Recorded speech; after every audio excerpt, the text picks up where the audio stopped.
Hello दोस्तों, welcome back once again to our channel. My name is Yash और आज हम डिस्कस करने वाले हैं oxidation and reduction of aldehyde and ketone. तो आपको पता ही होगा ऑक्सीडेशन मतलब एडिशन ऑफ ऑक्सीजन और रिमूवल ऑफ हाइड्रोजन। आप दोनों तरह से बात कर सकते हैं, या फिर रिडक्शन के बारे में आप कह सकते हैं addition of hydrogen and removal of oxygen. ठीक है, और ये किसका? अल्डिहाइड एंड कीटोन का। Oxidation of aldehyde and ketones by dilute nitric acid KMnO4 and K2Cr2O7, जिसे हम पोटेशियम डाइक्रोमेट भी कहते हैं। Aldehydes are oxidise to corresponding carboxylic acid. जो अल्डिहाइड है उसको कार्बोक्सिलिक एसिड में ऑक्सीडाइज कर दिया जाता है by oxidant such as dilute nitric acid, या फिर आप पोटेशियम परमैंगनेट भी ले सकते हैं, या फिर सोडियम और potassium dichromate in acidic medium. तो एसिडिक मीडियम बहुत इंपॉर्टेंट है। ठीक है, चलिए आगे देखते हैं। अब यहाँ पे देखिए, ये है अल्डिहाइड और हमने ले लिया पोटेशियम डाइक्रोमेट इन डाइल्यूट H2SO4। तो अल्डिहाइड किस में कन्वर्ट हो गया? कार्बोक्सिलिक एसिड में। तो यहाँ पे देखिए, यहाँ पे हमने एक ऑक्सीजन ऐड कर दिया, मतलब ये जो कार्बन है इसके ऑक्सीडेशन नंबर में बढ़ोतरी हो गई होगी। अब वो कैसे, वो रेडॉक्स में आपने सीखा है। ठीक है, अब देखिए यहाँ पे ketone resist oxidation due to strong COC bond. जैसे ये देखिए, कीटोन में जनरली आप क्या देखेंगे, यही होगा ना, ये कार्बन कार्बन बॉन्ड, ये कार्बन कार्बन बॉन्ड, ये जो बॉन्ड आप देख रहे हैं ये काफी स्ट्रॉन्ग होता है, तो ये जल्दी टूटता नहीं है। तो या तो आपको बहुत ही ज़्यादा स्ट्रॉन्ग ऑक्सीडाइजिंग एजेंट लेना होगा या फिर हीटिंग करनी होगी। They are oxidise by strong oxidising agent such as chromic oxide, okay, alkaline KMnO4 और हॉट कॉन्सेंट्रेटेड HNO3। तो देखिए, अल्कलाइन KMnO4 लेना होगा या फिर आपको गर्म कॉन्सेंट्रेटेड नाइट्रिक एसिड लेना होगा, okay, to a mixture of carboxylic acid having less number of carbon atom than starting ketone. तो कीटोन को जब ऑक्सीडाइज किया जाएगा तो कीटोन में जितने कार्बन होंगे उसके कंपेयर में जो प्रोडक्ट बनेगा कार्बोक्सिलिक एसिड का, उसमें एक कार्बन कम होगा। जैसे आप यहाँ पे देख सकते हैं, ये बॉन्ड यहाँ से टूट जाएगा, ये बन गया RCOOH, और ये जो है ये भी क्या बना देगा? Carboxylic acid. बट जनरली होता कैसा है कि ये वाला जो पार्ट है ये ऑक्सीडाइज हो जाता है कार्बन डाइऑक्साइड और वाटर में, बट यहाँ पे RCOOH दे दिया है। ठीक है, मतलब इसी का दो प्रोडक्ट दिया है, ऐसा है। ये R डैश है, R डैश, इसको भी RCOOH दिया है। मेरे ख्याल से ये होता क्या है, अगर इसमें एक ही कार्बन है, याद रखिएगा, अगर R डैश में एक ही कार्बन है तब तो आपको HCOOH मिल जाएगा, जो कि आगे चल के टूट जाता है CO2 और वाटर में। बट अगर इसमें एक से ज़्यादा कार्बन है तब आपको ये R डैश COOH मिल जाएगा। जैसे मैं एक एग्जाम्पल दे देता हूँ और उससे एक्सप्लेन कर देता हूँ। जैसे मान लीजिए आपके पास है H3C C double bond O C2H5। ठीक है, तो जब आप इसको ऑक्सीडाइज करेंगे तो आपको दो कार्बोक्सिलिक एसिड मिल जाएंगे, ओके, मतलब CrO3। ठीक है, अब देखिए यहाँ पे तो आपको मिलेगा H3C C double bond O OH plus CH3 C double bond O OH। देखिए हुआ क्या, अगर ये बॉन्ड को आप यहाँ से तोड़ें तो आपको ये प्रोडक्ट का ये एसिड मिल गया। ठीक है, और साथ ही साथ ये भी किस में कन्वर्ट हो गया? कार्बोक्सिलिक एसिड में। कैसे? इसमें दो कार्बन थे तो ये वाला कार्बन ऑक्सीडाइज हो गया और ये मिथाइल हो गया।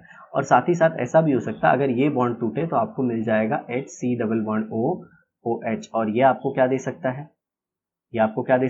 ये दे देगा H2O प्लस CO2। ठीक है, ये देखिए यहाँ से CO2 निकलेगा और ये H है और ये H है, इसको ऑक्सीजन कहाँ से मिल जाएगा? इस H और इस H को ऑक्सीजन कहाँ से मिल जाएगा? जी हाँ, ऑक्सीडाइजिंग एजेंट से। और ये किस में कन्वर्ट हो जाएगा? वाटर में। तो याद रखिएगा, कार्बन डाइऑक्साइड और वाटर तो बनेंगे ही बनेंगे। ठीक है, चलिए आगे बढ़ते हैं। अब यहाँ पे देखिए एसीटोन दिया गया है, इससे क्या बना दिया गया? Acetic acid. इन्होंने बाय प्रोडक्ट को नहीं लिखा है, मतलब इन्होंने ये बॉन्ड को यहाँ से तोड़ा और इसका एसिड बना दिया। ठीक है, बट ये किस में कन्वर्ट हो जाएगा? CO2 और H2O। जैसे यहाँ पे देखिए ये ऐसे टूट गया। अब देखिए यहाँ पे डायरेक्टली प्रोपेनोइक एसिड दे दिया।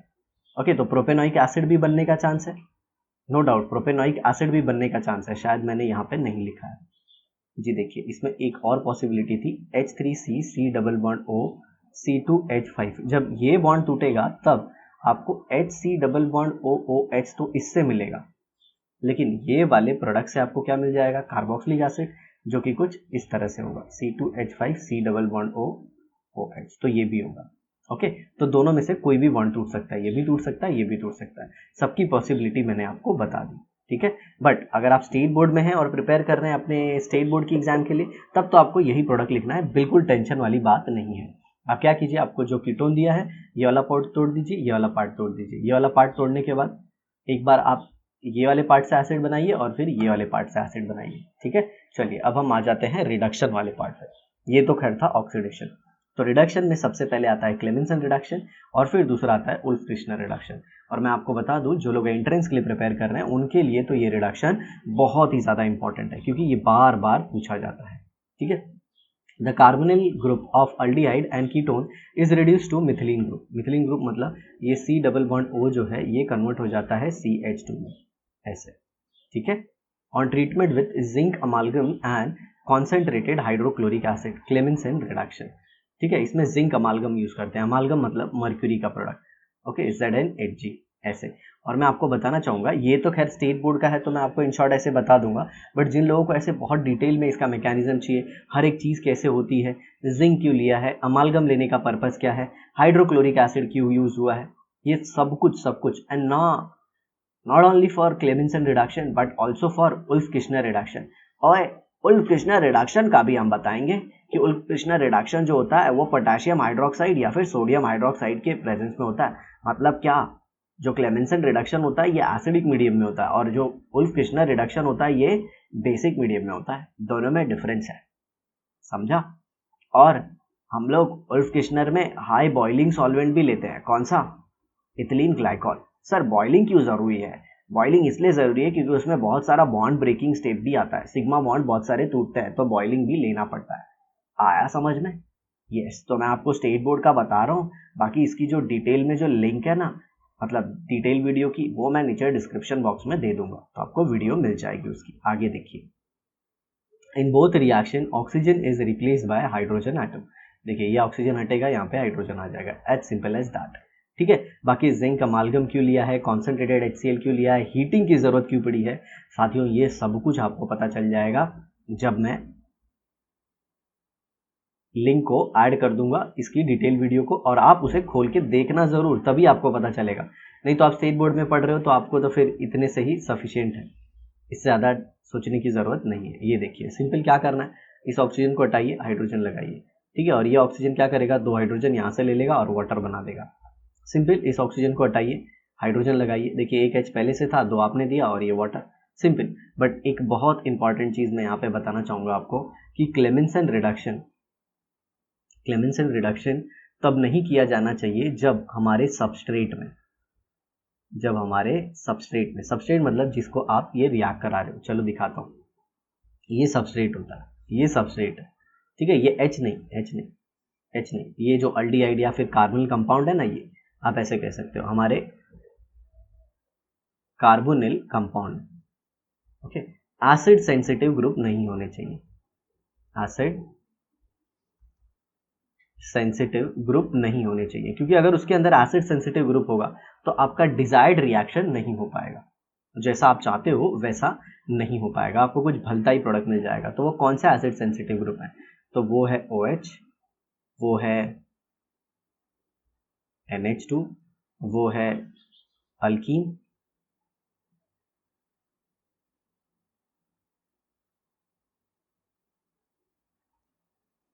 ओके। तो ये सारे जो बोलते हैं एसिड सेंसिटिव ग्रुप है, तो आपको याद रखना है इनके बारे में। ओके, जैसे एक एग्जांपल भी दे देता हूं मैं आपको,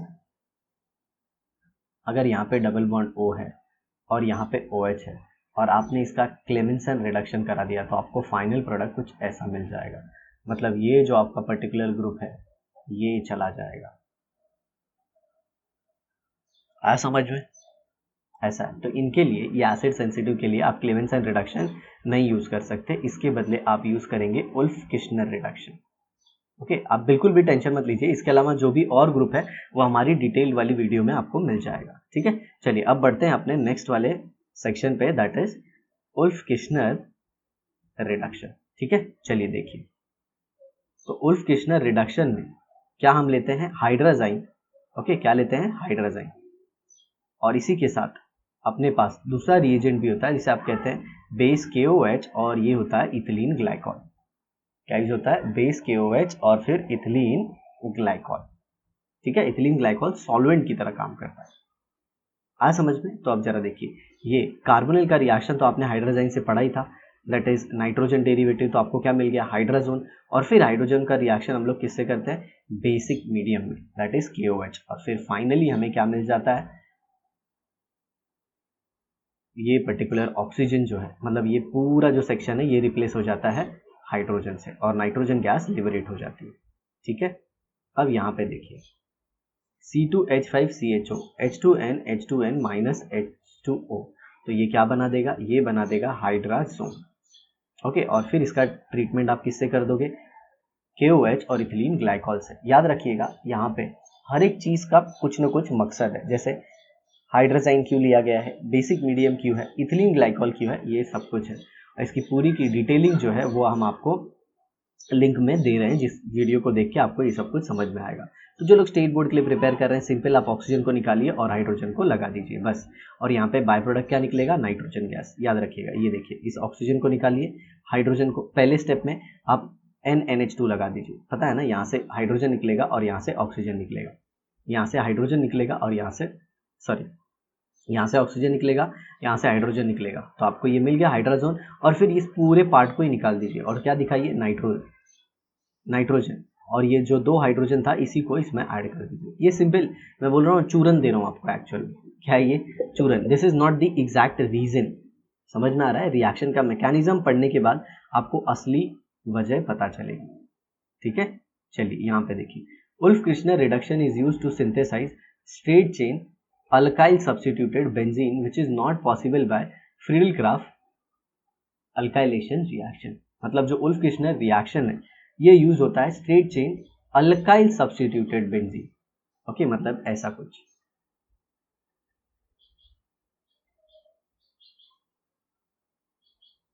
ऐसा ऐसा।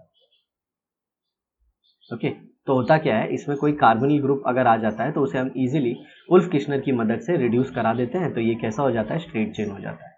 ठीक है, यही बोला गया यहाँ पे, और ये फ्रीडल-क्राफ्ट रिएक्शन के थ्रू ऐसा प्रोडक्ट बनाना इजीली पॉसिबल नहीं है, क्योंकि अल्काइल ग्रुप आप कैसे ऐड करोगे बेंजीन रिंग में। ओके, जैसे जैसे कार्बन चेन बढ़ता है वैसे वैसे अल्काइल ग्रुप को ऐड करना डिफिकल्ट हो जाता है। चलिए अब देखते हैं इलेक्ट्रोफिलिक सब्स्टिट्यूशन रिएक्शंस, बट उसके पहले मैं आपको बताना चाहूँगा कि जो हमारा उल्फ-किश्नर रिडक्शन है ये है बेस सेंसिटिव रिएक्शन। आपने देखा होगा इसमें बेस यूज होता है, आपने देखा KOH यूज हो रहा है, तो आपको ऐसे ग्रुप नहीं लेने हैं जो बेसिक मीडियम में रिएक्ट कर जाए, जैसे कि है यहाँ पे हेलोजन, फिर दूसरा आ गया कार्बोक्सिलिक एसिड, या फिर कार्बोक्सिलिक ग्रुप अगर लगा हुआ है, इस R को भूल जाइए,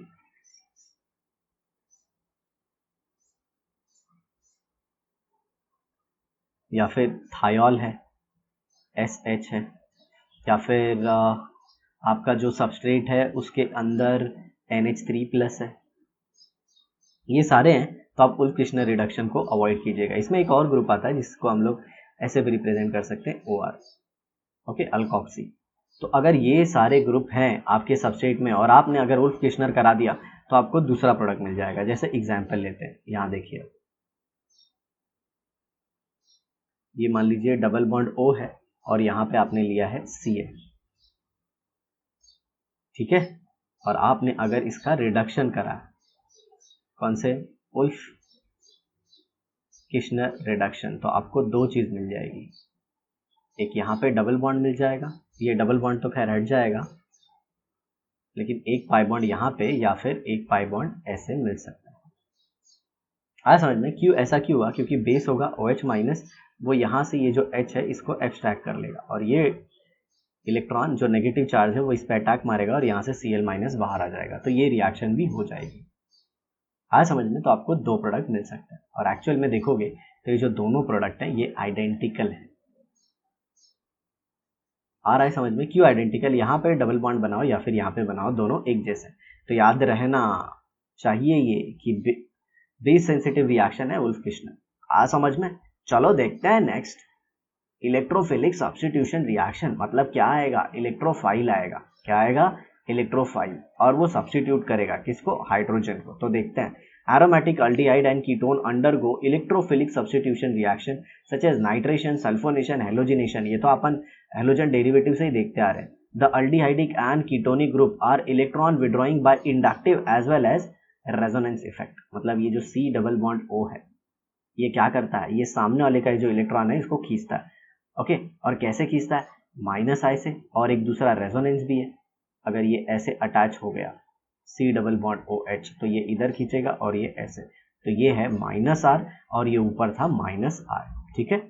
दे deactivate benzene ring at ortho and para position.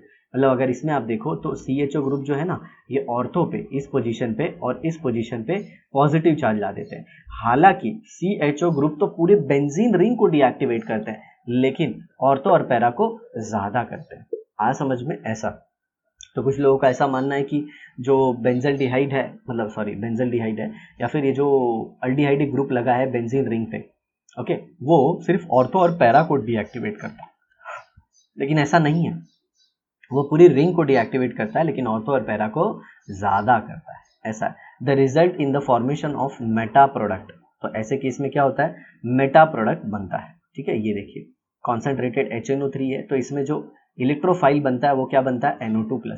मैंने ये सबकी डिटेलिंग बहुत अच्छे से हेलोजन डेरिवेटिव में दी है और आपको मैं बताऊं हेलोजन डेरिवेटिव जो मैंने ना लाइव आके पढ़ाया उसके पीछे रीजन यही है कि वो वीडियो आगे के सारे चैप्टर्स के लिए बहुत इंपॉर्टेंट है। तो अब जरा देखिए NO2+ कहाँ पे आएगा? NO2+ मेटा पे आएगा क्योंकि ऑर्थो और पैरा पे तो क्या आ जाएगा? पॉजिटिव चार्ज, और NO2 पे पॉजिटिव है तो उसको क्या चाहिए? इलेक्ट्रॉन। तो किधर आएगा? मेटा पे। तो ये देखिए मेटा पे आ गया, तो इसको क्या बोलेंगे? मेटा नाइट्रोबेंजल्डिहाइड। क्या? मेटा नाइट्रोबेंजल्डिहाइड। ऐसे ही आप सल्फोनेशन भी करा सकते हैं, देखिए ऊपर लिखा ही है। ओके, सारे इलेक्ट्रोफिलिक सब्स्टिट्यूशन करा सकते हैं और बेंजल्डिहाइड जब भी होगा तो इनकमिंग इलेक्ट्रोफाइल कहाँ आएगा? बोलिए साथियों। ओए बोलो, शांत क्यों बैठे हो? अरे सर हम लोग तो बहुत दूर है ना, आप भी क्या एक्सपेक्ट कर रहे हो कि हम लोग स्क्रीन के अंदर से बोले? अरे मैं समझ रहा हूँ, चलो ठीक है देखते हैं आगे। अब नेक्स्ट हम लोग पढ़ने वाले हैं chemical properties of carboxylic acid. अरे सर इतना ज्यादा पढ़ा रहे हो, आज बस कर दो ना। नहीं, अभी तक तो सिर्फ 17-18 मिनट ही हुई है, तो हम लोग एक काम करते हैं ना, कार्बोक्सिलिक एसिड का भी केमिकल प्रॉपर्टी पढ़ लेते हैं। तो सबसे पहले आता है acidic character of carboxylic acid. ये जो हाइड्रोजन है ना ये एसिडिक है, क्यों? क्योंकि ये ऑक्सीजन को अटैच है। अगर कार्बोक्सिलिक ग्रुप को आप देखो तो C डबल बॉन्ड OOH है और ये ऑक्सीजन क्या है? इलेक्ट्रोनेगेटिव। चलो एक फ्रेश पेज पे एक्सप्लेन करता हूँ। जैसे ये देखो, ये है R C double bond O और ये O और ये H। तो ऑक्सीजन करता क्या है?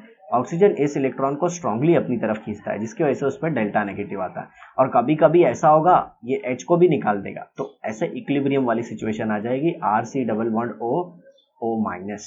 ऐसे सर ये नेगेटिव के साथ लोन पेयर क्यों दिखाते हो? तो देखो इधर ऑक्सीजन के ऊपर तो ऐसे ही 6 इलेक्ट्रॉन होते हैं, आपको पता ही है ऑक्सीजन के वैलेंस शेल में 6 इलेक्ट्रॉन होते हैं। अरे मेरे भाई ऑक्सीजन 8 है ना, तो 2 6, तो 6 उसके आउटरमोस्ट शेल में होते ही हैं, और ऊपर से उसने क्या किया? हाइड्रोजन का ये वाला एक इलेक्ट्रॉन रख लिया जिसकी वजह से नेगेटिव चार्ज आया, और ये तो पहले से ही था। ठीक है, अब जरा देखिए ये तो रेजोनेंस में, इसमें रेजोनेंस में, ये देखिए आ रहा है समझ में? तो ये ऐसे बन जाएगा RCO, ये ऐसे, और यहाँ पे डबल बॉन्ड ऐसे, तो ये रेजोनेंस स्टेबलाइजर। ठीक है, इसीलिए जो कार्बोक्सिलिक एसिड है वो क्या होता है? एसिडिक नेचर होता है उसका। समझे? चलो आगे देखते हैं। The carboxylic group imparts acidic character to carboxylic acid. A carboxylic group is made up of OH group bonded to a carbonyl group. In aqueous solution, the H atom in OH of carboxyl group, देखिए मैंने बोला ना कोई medium होना चाहिए, aqueous medium. अब ये aqueous medium क्यों लिया है? क्योंकि एक्वस मीडियम में क्या होगा? H होगा, O होगा, H होगा, और ये H के इलेक्ट्रॉन को ऑक्सीजन क्या करता है? खींचता है, तो अपनी साइड खींचेगा खींचेगा, तो ऑक्सीजन पे क्या आएगा? डेल्टा नेगेटिव, H पे क्या आएगा? Delta positive, delta positive. और जब इस पर डेल्टा पॉजिटिव ऐसे आएगा तो सिंपल सी बात है ये स्टेबलाइज कर सकता है किसको, कार्बोक्सिलिक ग्रुप को। तो RC double bond RO minus ऐसे आ गया, तो यहाँ पे क्या आ जाएगा, ये HOH, ये डेल्टा पॉजिटिव, ये भी डेल्टा पॉजिटिव, ये क्या करेगा, ये इस नेगेटिव चार्ज को स्टेबलाइज करेंगे। ये जो डेल्टा पॉजिटिव देख रहे हो ना H के आप, ये इसको क्या करेंगे, स्टेबलाइज करेंगे।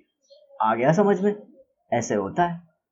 इसीलिए पोलर मीडियम जरूरी है, और पोलर मीडियम में वाटर क्या दे देता, वाटर के प्रेजेंस में क्या दे देता है, कार्बोक्सिलिक एसिड H+ दे देता है। और आर्हेनियस की थियरी के हिसाब से वो सब्सटेंस जो पानी में H+ आयन देते हैं वो एसिडिक होते हैं। आपने पढ़ा ही होगा, हाँ सर आपने पढ़ाया ना आयनिक इक्विलिब्रियम में। ठीक है, चलो आगे देखते हैं। In aqueous solution the H atom, हाँ ये तो हो गया, dissociates as proton and carboxylate ion formed as a conjugate base. तो देखिए यहाँ पे रिवर्सिबिलिटी का साइन बनाया है, क्योंकि नो डाउट यहाँ पे लेफ्ट में जो है वो न्यूट्रल स्पीशीज है और ये भी स्टेबल है, और राइट में क्या है, चार्ज स्पीशीज। और हमको पता है चार्ज स्पीशीज कंपेरेटिवली थोड़ी लेस स्टेबल होती है, किसके कंपेयर में, न्यूट्रल के। बट चार्ज स्पीशीज भी स्टेबल है, क्योंकि यहाँ पे जो कार्बोक्सिलेट आयन है उसका सॉल्वेशन हो रहा है। क्या हो रहा है, सॉल्वेशन। मतलब क्या, ये आप देखें ना, ये नेगेटिव चार्ज जो आया था इसको वाटर मॉलिक्यूल क्या कर रहे हैं, सराउंड कर रहे हैं। और सराउंड कर रहे हैं मतलब क्या, सॉल्वेंट मॉलिक्यूल सराउंड कर रहे हैं। तो सॉल्वेंट मॉलिक्यूल जब किसी चार्ज को या फिर स्पीशीज को सराउंड करते हैं तो उसे हम कहते हैं सॉल्वेशन। और यहाँ पे सॉल्वेंट कौन है, पानी है, इसीलिए हम इसे क्या कहेंगे, हाइड्रेशन कहेंगे। आ रहा है समझ में मैं क्या बोल रहा हूँ। तो ये प्रोसेस क्या हो गया, ये हो गया हाइड्रेशन। ठीक है, चलिए आगे देखते हैं। Carboxylate ion is resonance stabilized by two equivalent resonating structure as shown below। Sir ये equivalent structure क्या होता है, मतलब जो दोनों स्ट्रक्चर बनेंगे ऑलमोस्ट एक जैसे होंगे। देखिए यहाँ पे एक ऑक्सीजन डबल बॉन्ड, एक ऑक्सीजन पे नेगेटिव चार्ज। देखिए ओके, यहाँ पे इन लोगों ने थोड़ा सा गड़बड़ कर दिया है। ये रेजोनेटिंग स्ट्रक्चर में यहाँ पे डबल बॉन्ड आएगा और इसको हटाना होगा। ठीक है, तो इसको हटा दीजिएगा। ओके, यहाँ पे डबल बॉन्ड बन जाएगा और ये ऑक्सीजन पे सिंगल बॉन्ड और नेगेटिव चार्ज, और ये इसका रेजोनेंस हाइब्रिड है। सर रेजोनेंस हाइब्रिड मतलब क्या, एक्चुअल में ये स्ट्रक्चर रियल स्ट्रक्चर के काफ़ी नज़दीक होगा। मतलब जो हमारा रियल स्ट्रक्चर है ना वो ऐसा होगा। मतलब क्या होगा, यहाँ पे देख रहे हो ये बोल रहा है इस कार्बन और ऑक्सीजन के बीच में डबल बॉन्ड है, ये क्या बोलता है इस कार्बन और ऑक्सीजन के बीच में डबल बॉन्ड है। तो हम दोनों से इन्फॉर्मेशन लेते हैं और हम ट्राई करते हैं कि दोनों के बीच में हम पार्शियल डबल बॉन्ड बना दें। और ये बोलता है इस पे नेगेटिव चार्ज है, ये बोलता है इस पे नेगेटिव चार्ज है, तो हम दोनों पे उस एक नेगेटिव चार्ज को डिवाइड कर देते हैं। मतलब -1/2 इस पे है और -1/2 इस पे, तो इसी को कहते हैं हम रेजोनेंस हाइब्रिड। ठीक है, चलिए आगे देखते हैं साथी। Carboxylate ion has two resonating structure 1 and 2, both of them are equivalent to each other. मतलब एक जैसे ऑलमोस्ट। ठीक है, अब यहाँ पे बोला है refer 11th standard chemistry text book, मतलब इक्वल आरएस के लिए। कि इक्वल आरएस क्या होता है, इक्वल आरएस वो होते हैं जिसमें दोनों रेजोनेटिंग स्ट्रक्चर बनते हैं वो ऑलमोस्ट आइडेंटिकल दिखते हैं। This gives good resonance stabilisation to carboxylate ion. मतलब आप सबको पता है रेजोनेंस जब भी आता है वो क्या लेके आता है, गोनी। किसकी गोनी, स्टेबिलिटी की। किसकी गोनी, स्टेबिलिटी की गोनी लेके आता है। सर कैसे ये स्टेबलाइज हुआ, चलिए देखिए मैं आपको बताता हूँ। RCOO- और इसका रेजोनेटिंग स्ट्रक्चर क्या था, RCO- और यहाँ पे डबल बॉन्ड। देखिए जरा ध्यान से देखिए इस नेगेटिव चार्ज को, ध्यान से देखिए इस नेगेटिव चार्ज को। पहले ये फर्स्ट ऑक्सीजन पे था, अब ये सेकेंड ऑक्सीजन पे चला गया। इसका मतलब क्या, ये जो नेगेटिव चार्ज है ये शेयर्ड है, ये डिस्ट्रीब्यूटेड है। किसके बीच में, दो ऑक्सीजन एटम के बीच में। मैं आपको बताऊं ये जो चार्ज होता है ना ये दर्द की तरह होता है। किसकी तरह होता है, दर्द। और आप सबको पता है अगर दर्द को बांटा जाए या फिर दर्द को डिस्ट्रीब्यूट किया जाए तो वो क्या हो जाता है, कम हो जाता है। आ रहा है समझ में। तो ये जो नेगेटिव चार्ज है ये क्या है, डिस्ट्रीब्यूटेड है। पहले अगर आप देखो स्ट्रक्चर 1 में तो सिर्फ ये ऑक्सीजन के ऊपर है, मतलब सिर्फ ऑक्सीजन का न्यूक्लियस इसको स्टेबलाइज कर रहा है। बट सेकंड में देखो अब ये सेकंड ऑक्सीजन के न्यूक्लियस पे है। तो ओवरऑल अगर मैं बोलूं तो ऑक्सीजन के ऊपर का जो नेगेटिव चार्ज है ये रेजोनेंस की वजह से एक एटम से दो एटम की तरफ चला गया। मतलब now it is surrounded by more number of nucleus. और नेगेटिव चार्ज को तो पॉजिटिव चार्ज ही स्टेबलाइज करते हैं ना साथियों। अगर रीजन अच्छा लगा हो तो जरूर कमेंट बॉक्स में मेंशन करना, बहुत ही ज्यादा मोटिवेट हो जाते हैं, मजा आ जाता है साथियों। This gives good resonance stabilized to carboxylate ion which in turn gives acidic character to carboxylic acid। आ समझ में, इसीलिए कार्बोक्सिलिक एसिड का एसिडिक नेचर होता है। What is the numerical parameter to express acidic strength? तो देखिए एसिडिक स्ट्रेंथ को हम लोग दो तरह से बताते हैं। एसिडिक स्ट्रेंथ को pH से बता सकते हो या फिर एसिड का pKa value. Okay, pKa value, pKa value जितना कम होगा उतना स्ट्रॉन्ग एसिड होगा, और pH भी जितना कम होगा उतना स्ट्रॉन्ग एसिड होगा, या फिर Ka जितना स्ट्रॉन्ग होगा उतना स्ट्रॉन्ग एसिडिक सोल्यूशन होगा। बट न्यूमेरिकल पैरामीटर अगर आपको चाहिए तो pH is the best one. क्या? pH is the best one. Lower Ka value, higher pKa value, weaker acid.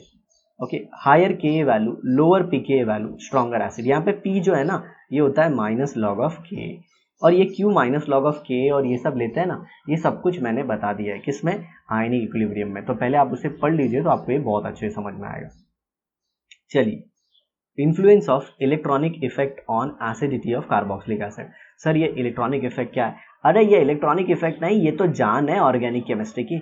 अगर ये नहीं आता आपको तो फिर आप तो ऑर्गेनिक में गायब हो जाएंगे। और पता है इलेक्ट्रॉनिक इफेक्ट से ही आप ये भी जज कर सकते हो कि आप अगर किसी से पढ़ रहे हो या फिर कोई आपको पढ़ा रहा है तो वो अगर इलेक्ट्रॉनिक इफेक्ट को यूज करके हर एक चीज को एक्सप्लेन कर रहा है तब तो मान लो आप सही जगह पे हो, सही पढ़ रहे हो। बट अगर कुछ चूरन्स के हिसाब से वो पढ़ा दे रहा है या फिर आप पढ़ ले रहे हो तो फिर तो भाई लोचा है। क्योंकि इलेक्ट्रॉनिक इफेक्ट तो आने चाहिए, जिसमें आता है इंडक्टिव इफेक्ट, फिर आता है हाइपर कॉन्जुगेशन, जिसमें आता है फिर उसके बाद मीजोमेरिक इफेक्ट, फिर आ जाता है इलेक्ट्रोमेरिक इफेक्ट, रेजोनेंस। ये सारे इलेक्ट्रॉनिक इफेक्ट है। आ रहा है समझ में?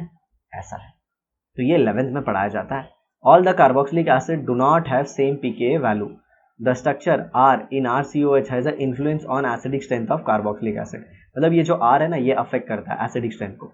Various hello acetic acid illustrate this point very well. Hello acetic acid मतलब क्या? जैसे एसिटिक एसिड है और उसमें आपने हेलोजन लगा दिया, ठीक है। इधर देखिए, जब आपने फ्लोरीन लगाया, जब आपने क्या लगाया? फ्लोरीन, तो pKa वैल्यू देखिए कितनी कम है। मतलब फ्लोरीन जो है वो नेगेटिव चार्ज को ज्यादा स्टेबलाइज करेगा। चलिए इसे एक्सप्लेन ही कर देता हूं। मान लीजिए आपके पास हेलो एसिड्स के एग्जाम्पल है, जैसे F है C डबल बॉन्ड O,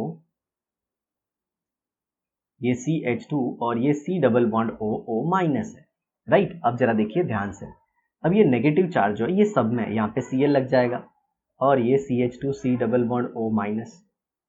अब यहाँ पे क्या लग जाएगा? ब्रोमीन, और फिर ये क्या आ जाएगा? CH2 C double bond O, O minus.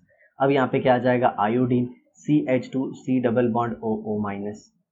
आ रहा है समझ में? ये सब में ऐसा कुछ लगा हुआ है, ठीक है। अब जरा देखिए, ये तो सब में कॉमन है तो इसको रेफरेंस ले लीजिए। क्या ले लीजिए? रेफरेंस, मतलब ये कॉमन है। अब देखिए कि ये नेगेटिव चार्ज को सबसे ज्यादा स्टेबलाइज कौन करता है। तो देखिए नेगेटिव चार्ज हमेशा किसकी तरफ जाना चाहेगा? चलिए मैं आपको ऐसे बताता हूँ, ये 0 है, इस साइड पॉजिटिव है और इस साइड क्या है? नेगेटिव। तो मेरे भाई ये नेगेटिव भी चाहता है कि 0 की तरफ जाए और पॉजिटिव भी चाहता है 0 की तरफ जाए। तो पॉजिटिव को कैसे आप 0 की तरफ लेके जाओगे? जो इलेक्ट्रॉन देगा, प्लस आई इफेक्ट्स है। और नेगेटिव को 0 की तरफ कैसे लेके जाओगे? सर आप 0 की बात क्यों कर रहे हो? अरे भैया 0 मतलब नो चार्ज, नो चार्ज मतलब ज्यादा स्टेबल, तो इसको कौन लेके जाएगा? माइनस आई। तो माइनस आई मतलब इलेक्ट्रॉन खींचने की ताकत। तो इस इलेक्ट्रॉन को, इस इलेक्ट्रॉन को, इस इलेक्ट्रॉन को, इस इलेक्ट्रॉन को कौन खींचेगा सबसे ताकत से ज्यादा? जी हाँ, फ्लोरीन खींचेगा। तो फ्लोरीन में ये नेगेटिव चार्ज ज्यादा स्टेबल होगा। ये जो ऑक्सीजन के ऊपर नेगेटिव चार्ज है ना, ये 0 की तरफ ज्यादा जाएगा। मतलब इसका जो दर्द है, ऐसे समझो, इसका जो दर्द है वो फ्लोरीन कम कर देगा। और अगर इसका दर्द कम हो गया तो नो डाउट H+ देने के बाद जब दर्द कम हो रहा है तो ये H+ तो देगा ही देगा। तो आपने क्या देखा कि सबसे ज्यादा ये दर्द है। सही क्या बोल रहे हो? कुछ समझ में नहीं आ रहा है। मेरे कहने का मतलब है ये नेगेटिव चार्ज सबसे कम किस पे होगा? सबसे कम किस पे होगा? जी हाँ, जब फ्लोरीन होगा तो फ्लोरीन होगा तो सबसे कम, मतलब इसका एसिडिक स्ट्रेंथ सबसे ज्यादा, क्योंकि H+ देने के बाद सबसे ज्यादा स्टेबल यही होगा, ठीक है। चलिए आगे देखते हैं। अब ये देखिए एसिडिक एसिड तो एकदम कम है, एकदम वीकली एसिडिक है। क्यों एकदम कम एसिडिक है? क्योंकि इसमें तो ये जो ऑक्सीजन के ऊपर H के जाने के बाद जो दर्द आएगा वो कम करने वाला कोई है ही नहीं। ऊपर से ये CH3 है, ये तो दर्द को बढ़ाता ही है। ऐसा है। Halogens are electronegative atom and exert electron withdrawing inductive effect, that is minus R. The negatively charged carboxylate ion in the conjugate base ये जो H प्लस निकाल दिया ना, उसको हम बोलते हैं कॉन्जुगेट बेस। आप ऐसे मान के चलो कि स्ट्रॉन्ग एसिड का कॉन्जुगेट बेस वीक होता है। कॉन्जुगेट बेस क्या होता है? वीक होता है। और वीक एसिड का कॉन्जुगेट बेस क्या होता है? स्ट्रॉन्ग होता है। तो स्ट्रॉन्ग एसिड इसमें कौन सा है? सबसे पहले ये, तो इसका H प्लस देने के बाद क्या आएगा? ऑक्सीजन पे ये लोन पेयर आएगी। और ये वीक है, मतलब ये लोन पेयर इजीली नहीं देगा, क्योंकि लोन पेयर देना मतलब बेसिक कैरेक्टर साथियों, देख रहे हैं, इसे कहते हैं कंसेप्ट बिल्डिंग। ठीक है, आगे देखते हैं। Get stabilized by minus I effect of halogen which is responsible to diffuse the negative charge। ये जो नेगेटिव चार्ज है ना, इसको डिफ्यूज करना मतलब कम करना। Higher the electronegativity of halogen, greater is the stabilization of conjugate base and stronger is the acid, smaller is the pKa value। ये तो हमको पहले से ही पता था।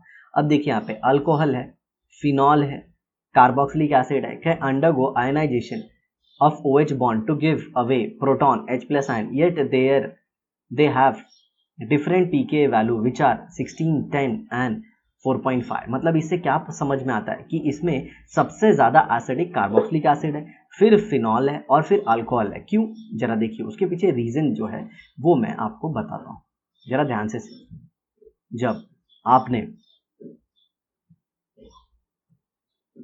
RC डबल बॉन्ड OH को तोड़ के उसका कॉन्जुगेट बेस बना दिया, RC double bond O minus plus H plus, no doubt ये वाटर के मीडियम में होगा, मतलब वाटर के प्रेजेंस में होगा, तो नो डाउट ये H3O प्लस के फॉर्म में होगा। ठीक है, अब जरा देखिए, ये जो नेगेटिव चार्ज है ये रेजोनेंस में जाएगा, और इसमें जो नेगेटिव चार्ज है वो ये ऑक्सीजन पे और ये ऑक्सीजन पे, मतलब the negative charge is distributed over 2 oxygen atom. 2 oxygen atom, मतलब सोचिए नेगेटिव चार्ज जो है वो हाईली इलेक्ट्रोनेगेटिव एटम पे है, ऑक्सीजन खुद कितना ज्यादा इलेक्ट्रोनेगेटिव है। ठीक है, और फिनॉल में देखिए, फिनॉल में चलिए फिनॉल का देखते हैं, ये O है और ये H है, और जब आप इसका H प्लस निकाल देंगे तो ये कुछ ऐसे बन जाएगा, O माइनस और यहाँ पे ये ऐसे ऐसे, ओके, और प्लस H3O प्लस। बट अब फिनॉल में भी रेजोनेंस होगा, तो यहाँ पे देखिए ऐसे और ये ऐसे। अब देखिए नेक्स्ट स्टेप में क्या हो जाएगा, ये बन जाएगा कुछ डबल बॉन्ड O, यहाँ पे नेगेटिव चार्ज और ये ऐसे, और फिर नेगेटिव चार्ज ये इधर आया और ये ऐसे। ठीक है, अब आगे देखो, तो यहाँ पे कैसे हो जाएगा, ये हो जाएगा डबल बॉन्ड O और यहाँ पे आ जाएगा नेगेटिव चार्ज और ये ऐसे, और यहाँ पे डबल बॉन्ड O, फिर नेक्स्ट स्टेप में ये इधर और फिर ये ऐसे। तो अब नेगेटिव चार्ज किधर आ जाएगा, यहाँ पे आ गया नेगेटिव चार्ज। ये सब कुछ मैंने बताया फिनॉल चैप्टर में। ठीक है, अब देखो, अब ये नेगेटिव चार्ज, ये इलेक्ट्रॉन यहाँ पे आएगा और ये खुल जाएगा, और फाइनली आपको मिल जाएगा कुछ ऐसा, O माइनस। ठीक है, तो देखेंगे आप ध्यान से, तो ये नेगेटिव चार्ज कहाँ कहाँ आया है, देखिए, एक तो ऑक्सीजन पे, फिर ये कार्बन पे, फिर यहाँ पे कार्बन पे, और फिर यहाँ पे कार्बन पे, और फिर ऑक्सीजन पे। तो अगर आप देखें तो ये दोनों स्ट्रक्चर में ऑलमोस्ट ज़्यादा डिफरेंस नहीं है, ये दोनों में जो नेगेटिव चार्ज है वो सिर्फ और सिर्फ किसके ऊपर है, ऑक्सीजन के ऊपर है, और यही ऑक्सीजन एटम है, कोई अलग ऑक्सीजन एटम नहीं है, एक ही ऑक्सीजन एटम है। तो अगर आप देखें तो फिनॉल में नेगेटिव चार्ज कितने के ऊपर है, एक ऑक्सीजन एटम और 1 2 3 कार्बन एटम। लेकिन अगर आप कार्बोक्सिलिक एसिड में देखें तो नेगेटिव चार्ज 2 ऑक्सीजन एटम के ऊपर है। और मैं आपको बताऊं ना साथियों, तो एक ऑक्सीजन एटम के ऊपर नेगेटिव चार्ज, एक ऑक्सीजन के ऊपर जो नेगेटिव चार्ज है वो अगर आप 8 कार्बन के ऊपर नेगेटिव चार्ज को शेयर करो ना, तो भी उससे ज्यादा स्टेबल होता है, मतलब इक्विवेलेंट टू उतना स्टेबल हो जाता है। आप ऐसे सोचो, मतलब अगर नेगेटिव चार्ज एक ऑक्सीजन के ऊपर है और वही नेगेटिव चार्ज आप 8 कार्बन के ऊपर डिस्ट्रीब्यूट किए हो, मतलब समझो, जरा कंसेप्ट को समझो, अगर आपने एक दर्द को ऑक्सीजन को दिया है और उसी दर्द को 8 कार्बन में बांटा है, तो कौन ज्यादा स्टेबल होगा? नो डाउट दोनों की इक्वल स्टेबिलिटी होगी, बट 8 से अगर कुछ भी कम हुआ तो ऑक्सीजन के ऊपर नेगेटिव चार्ज ज्यादा स्टेबल होगा, क्योंकि ऑक्सीजन की इलेक्ट्रोनेगेटिविटी काफी ज्यादा है। तो सोचिए ऑक्सीजन कितना पावरफुल है। सर ये 8 कहाँ से आया? जस्ट एक रैंडम वैल्यू बता रहा हूँ, एक बहुत फेमस बुक है जेरी मार्श करके, ऑर्गेनिक केमिस्ट्री में, उसमें ये सब कुछ है। ठीक है, तो बहुत सारे बच्चे हमारे ऐसे हैं जो एंट्रेंस के लिए भी प्रिपेयर करते हैं, तो उन्हें कंसेप्ट की डेप्थ बताना मेरा फर्ज बनता है। आया समझ में? तो नो डाउट आपको समझ में आ गया होगा कि कार्बोक्सिलिक एसिड में जो नेगेटिव चार्ज है प्रोटॉन देने के बाद वो ज़्यादा स्टेबल होता है फिनॉल के। और मेरे भाई अगर आप अल्कोहल का देखो, इसका अल्कोहल का, तो ये R, ये O और ये H। अब यहाँ पे देखो ये क्या हो जाएगा, RO-। अब यहाँ पे तो ना तो रेजोनेंस है, मतलब -R, और ना ही -I, कुछ भी नहीं है। तो ये तो जल्दी H+ देगा ही नहीं, ये तो जल्दी H+ देगा ही नहीं। क्यों देगा नहीं? सिंपल सी बात है, H+ देने के बाद ये न्यूट्रल से चार्ज बन रहा है। सर चार्ज तो पहले भी बन रहा था ना, बट बेटा पहले वाला जो चार्ज था वो स्टेबल था ना, पहला जो चार्ज था वो स्टेबल था। किसकी वजह से? -R की वजह से, -I की वजह से। बट यहाँ पे क्या ये स्टेबल है? नहीं। तो इसीलिए जो अल्कोहल होते हैं वो लीस्ट स्टेबल होते हैं। क्या होते हैं? Least stubble after giving H+ ion. मतलब उनका एसिडिक स्ट्रेंथ बहुत कम होता है, मतलब उनकी पीके वैल्यू बहुत ज़्यादा होती है। आ रहा है समझ में? ऐसा, ठीक है। चलिए अब थोड़ा सा बुक इस एक्सप्लेनेशन भी देख लेते हैं। The pK value indicates the acidic strength, lower pK value stronger the acid, alcohol, phenol and carboxylic acid all involves ionization of an OH bond. सब लोग क्या इन्वॉल्व करते हैं? Ionization of OH bond. But their different pK value indicate their different acidic strength. This is because resulting conjugate base are stabilized due to different extent. तो ये सब कुछ मैंने आपको बता दिया है, आप पढ़ लोगे आपको ये बहुत ही अच्छे से समझ में आ जाएगा। अब इधर देखिए, compare the following two conjugate base and answer. अब जरा देखिए, इसमें नेगेटिव चार्ज रेजोनेंस में और प्लस ये Cl भी इस दर्द को कम करेगा। अब देखिए कितनी अच्छी बात है, ये नेगेटिव चार्ज दोनों ऑक्सीजन पे था, इस पे भी था, इस पे भी था, लेकिन इधर देखिए इन दोनों पे भी है और प्लस Cl भी इसको खींचेगा। तो नो डाउट बी ज्यादा स्टेबल होगा, ये कॉन्जुगेट बेस ज्यादा स्टेबल होगा। समझ में आ रहा है? तो आप कह सकते हैं रेजोनेंस तो दोनों में है, लेकिन -I किस में है? बी में है। तो चलिए इनके क्वेश्चन का आंसर देते हैं। Indicate the inductive effect of CH3 group in A and Cl। तो A में तो CH3 का +I है, लेकिन Cl का क्या है? -I। ठीक है, इसमें इसका +I है, मतलब ये इलेक्ट्रॉन देता है, और ये Cl का क्या है? -I। B, by putting overhead in the arrow in the middle of appropriate covalent bond। तो ये देखिए यहाँ पे तो ऐसे इलेक्ट्रॉन जाएगा और यहाँ पे तो इलेक्ट्रॉन ऐसे खींचेगा। ये एरो मैंने बना दिया। Which species is stabilized by inductive effect? A और बी, जो नो डाउट बी स्टेबलाइज है भाई। कैसे? दर्द कौन सा है? नेगेटिव है, और नेगेटिव को वही इफेक्ट भी कम करता है। तो नेगेटिव है तो -I ही इफेक्ट को स्टेबलाइज करेगा। याद रखना, अगर पॉजिटिव चार्ज आएगा तो उसको +I ही स्टेबल करता है। देखिए कितनी अच्छी बात है। Which species is destabilize by inductive effect? A, क्योंकि मिथाइल +I दिखा रहा है, नेगेटिव चार्ज, उसके ऊपर ऑलरेडी दर्द है और ये और दर्द को बढ़ा रहा है। Use your brain power, the pK values and arrange, compare the pK value and arrange the following in an increasing order of acidic strength. तो ये देखिए CCl3COH है, ये Cl है, ये CH3COH है और ये Cl2 है। तो नो डाउट सबसे ज्यादा तो पहला वाला। चलिए नंबर दे देता हूं मैं, ताकि आपको भी आसान पड़े। ठीक है, तो ये देखिए ये 1 नंबर, ये कलरवा तो दिख ही नहीं रहा है। काय रे बाबा, अरे सर तुम्ही जे कलरनी लिहितात आहे ना ते मला दिसतच नाही, कळलं रे बाबा। हे 1, हे 2, हे 3 आणि हे 4। चला उत्तर देतो तुम्हाला। सर्वात जास्त कोणता? 1, आणि सर्वात त्याच्यानंतर कोणता? चौथा, आणि त्याच्यानंतर कोणता? दुसरा, आणि लास्टला कोणता? तिसरा। का सर लास्टला कशाला 3? 3 मध्ये कोणताच -I इफेक्ट नहीं रे। ए बबुआ, ये जो 3 है ना, ये 3 में कोई भी -I इफेक्ट नहीं है, समझा का रे? हाँ सर समझा। Draw the structure of conjugate base of monochloroacetic acid and dichloroacetic acid, which one is more stabilize by -I। अरे डाइक्लोरो बोल दिया तो कंपटीशन खत्म रे। देख इधर फिर भी स्ट्रक्चर बनाता है मैं, ये देख CH2 C double bond O OH और ये Cl। तो ये तेरा हो गया मोनोक्लोरो। कौन सा? मोनोक्लोरो। कैसा? ये देख इधर ये क्लोरीन ना रे बाबा। अब इधर देख, तो ये क्या देगा? Cl CH2 C double bond O O-। अब दूसरा डाइक्लोरो का देख, एक Cl, ये दूसरा Cl, और ये क्या है? CH, और ये डबल बॉन्ड O और ये OH। इसमें भी ऐसा बना Cl। नो डाउट इधर रेजोनेंस रहेगा रे, रेजोनेंस नहीं रिवर्सिबल, क्योंकि आयन है ना। तो ये Cl, ये C, ये Cl, इधर CH और ये C डबल बॉन्ड O और ये O-। समझ में आया क्या? अब जरा देख, ये नेगेटिव चार्ज को ये 2 ऑक्सीजन तो स्टेबलाइज कर रहे हैं, दोनों में -R तो है। क्या है? माइनस आर नहीं, ऐसा माइनस आर प्लस आर नहीं बोल सकते, ऐसा बोल सकते कि इसमें आर है, रेजोनेंस है। और इधर एक क्लोरीन इस दर्द को कम कर रहा है, नेगेटिव चार्ज को कौन कम कर रहा है, एक क्लोरीन, लेकिन इधर कितने कम कर रहे हैं, 2 कम कर रहे हैं। अरे भूल गए क्या, नेगेटिव को किसकी तरफ लेके आना है, जीरो की तरफ। तो नेगेटिव को जितना कम करने वाले इफेक्ट रहेंगे उतनी स्टेबिलिटी बढ़ेगी, तो नो डाउट इसकी स्टेबिलिटी ज्यादा है। आ गया बबुआ समझ में? चलो आगे देखते हैं।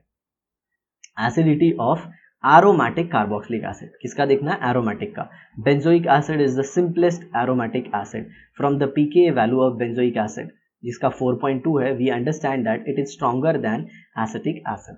समझ में आ रहा है? जो बेंजोइक एसिड है वो एसिटिक एसिड से ज्यादा स्ट्रांग है। अब यहाँ पे बहुत काम की बात बताऊंगा मैं, बोलता है ना लाखों रुपए की बात बताऊंगा, फ्री में सुन लो, फ्री में सुन लो। भटक भटक के वीडियो देखोगे लेकिन ये कंसेप्ट नहीं मिलेगा। देखो जरा ध्यान से, यहाँ पे देखो, ये है C double bond O OH, ये कौन सा एसिड है, बेंजोइक एसिड, बेंजोइक एसिड, ठीक है। और ये देखो CH3 C double bond O OH, और इसका नाम क्या है, एसिटिक एसिड। अब दोनों के कॉन्जुगेट बेस देख लो, ये है C double bond O minus, और इधर क्या है CH3 C double bond O minus. अब एक बहुत काम की बात बताता हूँ, ध्यान से सुनना। यहाँ पे मिथाइल का क्या लगेगा, यहाँ पे मिथाइल का क्या लगेगा, प्लस हाइपर कॉन्जुगेशन। नहीं पता है तो पढ़ लेना, प्लस हाइपर कॉन्जुगेशन। और यहाँ पे इसका क्या लगेगा, प्लस M लगेगा। सर ये प्लस M क्या है, मीजोमेरिक इफेक्ट, याद रख लेना। मिथाइल का हाइपर कॉन्जुगेशन, मिथाइल का हाइपर कॉन्जुगेशन बेंजीन के प्लस M से ज्यादा स्ट्रांग होता है। मिथाइल का हाइपर कॉन्जुगेशन बेंजीन के प्लस M से ज्यादा स्ट्रांग होता है। बेंजीन मतलब फिनाइल, फिनाइल। ये देखो, क्योंकि 99.99% केसेस में आप उल्टा ही देखोगे कि रेजोनेंस के सामने हाइपर कॉन्जुगेशन की कोई औकात नहीं होती। लेकिन ये एक ऐसा एग्जाम्पल है साथियों जिसमें हाइपर कॉन्जुगेशन जीत जा रहा है। किससे, किससे, मीजोमेरिक या फिर प्लस आर इफेक्ट से। किससे, प्लस आर इफेक्ट से। ऐसा है, आ रहा है समझ में? तो ये देखिए, ये मिथाइल क्या करेगा, इसके साथ प्लस हाइपर कॉन्जुगेशन करेगा, मतलब ये नेगेटिव चार्ज को कम नहीं करेगा बल्कि बढ़ा देगा। आ रहा है समझ में? नो डाउट ये बेंजीन भी इसको बढ़ाएगा, इसको बढ़ाएगा, लेकिन यहाँ पे नेगेटिव चार्ज इतना बढ़ेगा तो यहाँ पे नेगेटिव चार्ज इतना बढ़ेगा। ऐसा क्यों?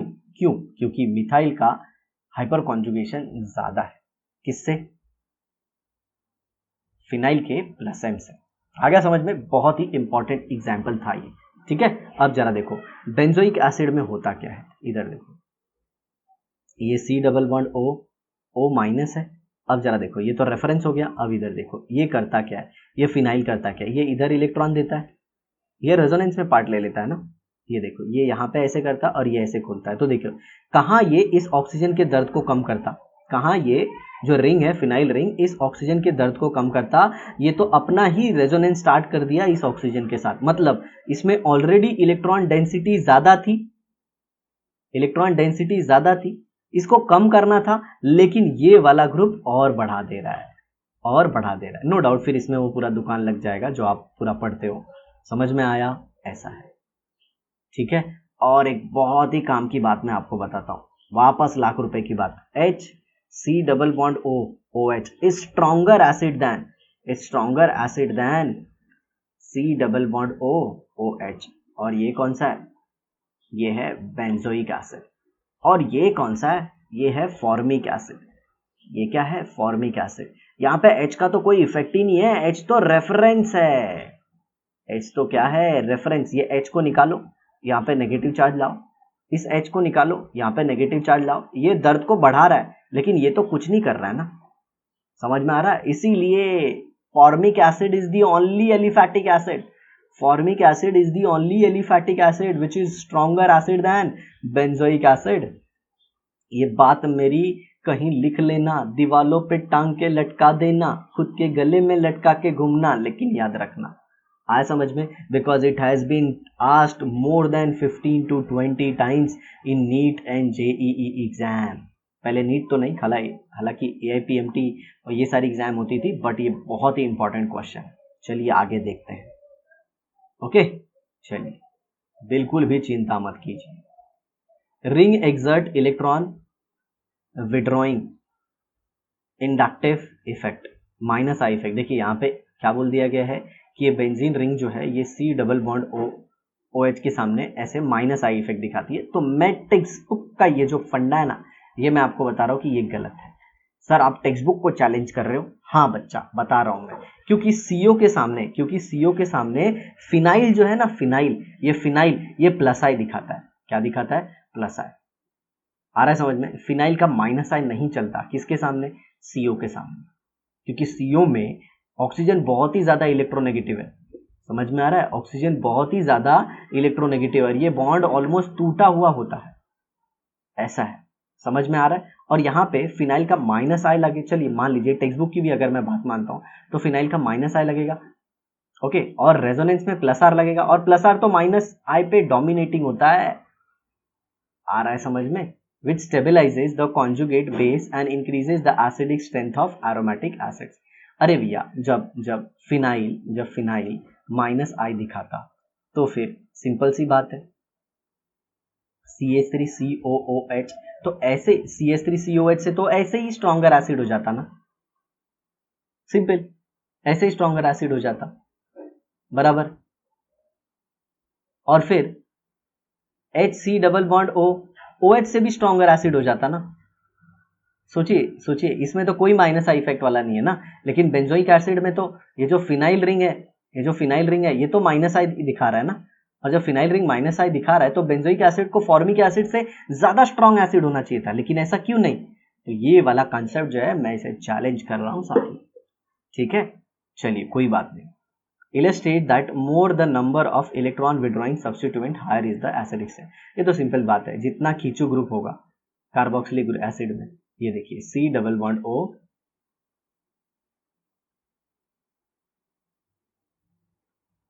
C double bond O OH में जितने ज्यादा खींचू ग्रुप होंगे, ये इलेक्ट्रॉन को जितना खींचेंगे उतना ज्यादा एसिडिक स्ट्रेंथ होगा, क्योंकि उतना ज्यादा स्टेबल ये कॉन्जुगेट बेस होगा। आगे देखिए, arrange the following acid in order of their decreasing acidity. Decreasing मतलब सबसे स्ट्रॉन्ग एसिड और फिर सबसे कम। तो ये देखिए, ये 1 नंबर पे आएगा सबसे स्ट्रॉन्ग, ये 2 नंबर पे आएगा CCl3, और ये 3 नंबर पे आएगा। सिंपल सा रीजन, इसमें 3 क्लोरीन है, इसमें 1 ही क्लोरीन है, इसमें तो क्लोरीन है ही नहीं। आगे देखिए, electron withdrawing group like Cl, Cn, NO2 increase the acidity of substituent benzoic acid.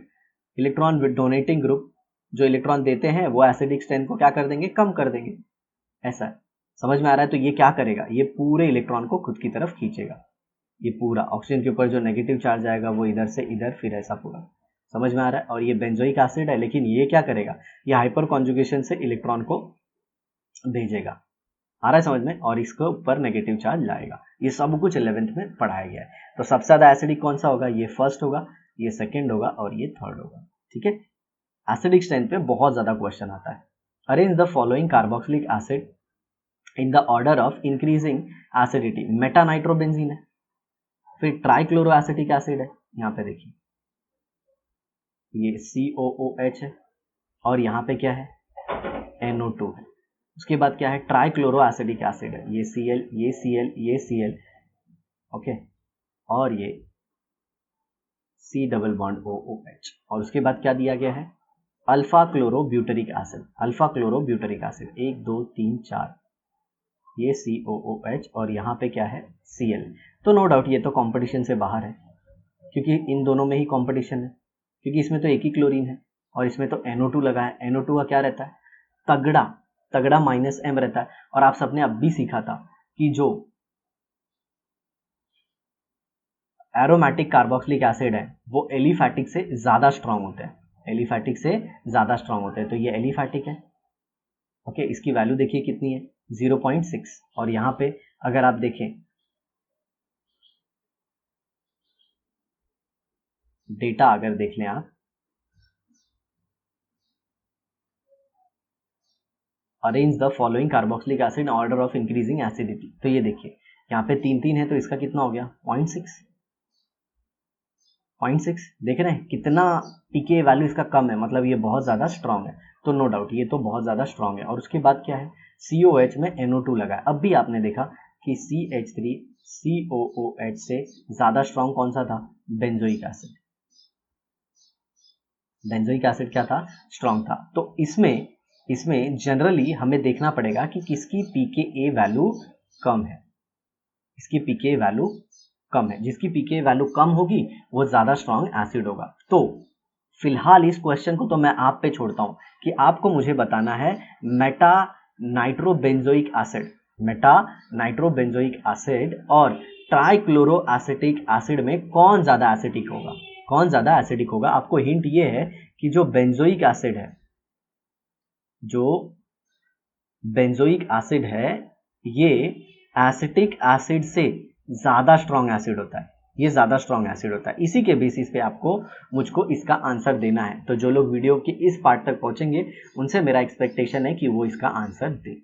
ठीक है, अब देखिए ये laboratory test for carboxylic group है, ये सबको हम बाद में करेंगे। और आज हमने पढ़ा बहुत ही important section, that is acidic strength of carboxylic acid. और इसके पहले हमने क्या पढ़ा? इसके पहले भी हमने तो बहुत इंपॉर्टेंट रिएक्शन पढ़े, उल्फ किश्नर और क्लेमेंसन रिडक्शन। तो आई होप आपको ये वीडियो जरूर पसंद आई होगी।